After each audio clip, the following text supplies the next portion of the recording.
really enjoy cows. I enjoy grazing. I enjoy farm life. Having our kids grow up here and working with them as they were growing up. We have 5 kids. Anthony, the oldest, is our cheesemaker here. So this is the cheese vat where the cheese making actually takes place. This pipeline can swing down, drop in. That comes directly from the milking parlor in the morning.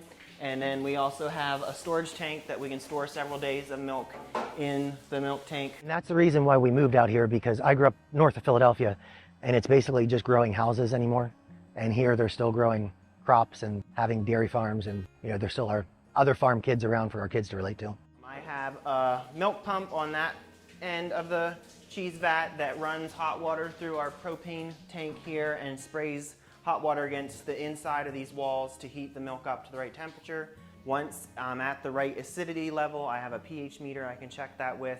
Next step is to add rennet. Rennet is an enzyme that coagulates the milk, gets it thick, takes about half hour to an hour depending on what type of cheese I'm making. I will mix that in, let the milk sit, and it'll get almost like a soft jello or a thick yogurt. And then it's time to cut the curds.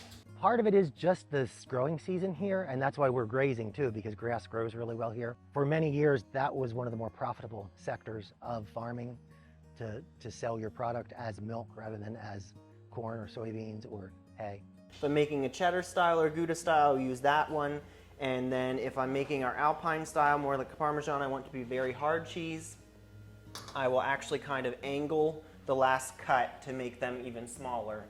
They say you want it to be about the size of a rice grain. Once I think the curds are the right moisture level, if it's cheddar, I will push all the curds to the back end of the cheese vat, drain off the whey. We have a drain here in the floor that actually goes out to some big tanks out there, and we save the whey and feed to our calves. They love it when we make cheese.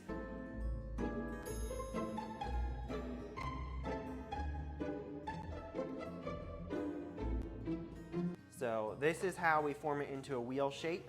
So we will just, if we're making the Gouda style, we'll actually cut them up into blocks and then set those blocks right down in here to form the shape, and then flip that into a cheesecloth. This is a cheddar we just made on Monday. So this we just made on Monday. That started out as milk at 8 o'clock on Monday morning, and it was in wheel shape by at lunchtime Tuesday. Goes back there, and then we do make everything, like I said, it comes right down from the milking parlor. So because it's made from that raw milk, FDA regulations say it has to age 60 days before you can sell it. So,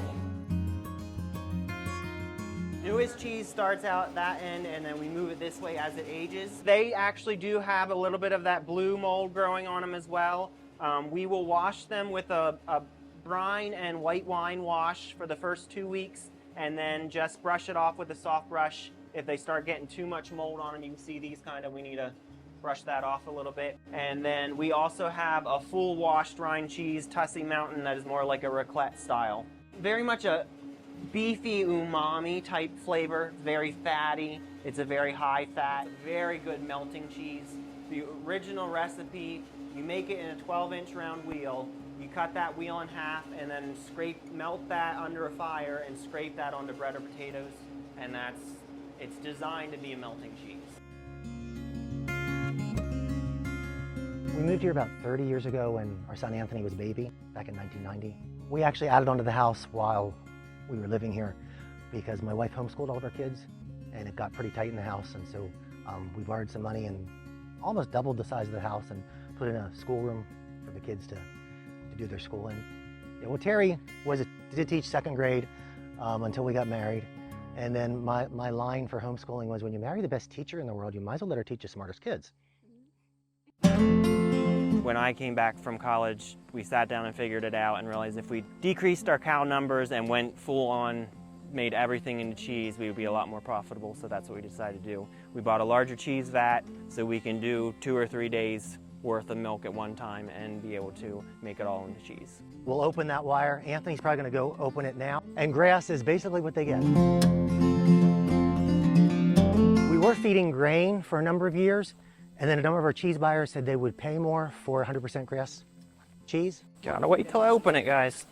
Like April and May, when the cows are out on the fresh first pastures of the year, our milk is gives it that golden color. That comes from the beta carotene in when the cows are out eating fresh pasture, I mean, it's almost the color of our yellow shirts. Just amazing how golden that color is from them being out on fresh pasture. Counting on that more and more people are willing to pay a little bit more for a high quality product that is higher in nutrient density and is grown by local people.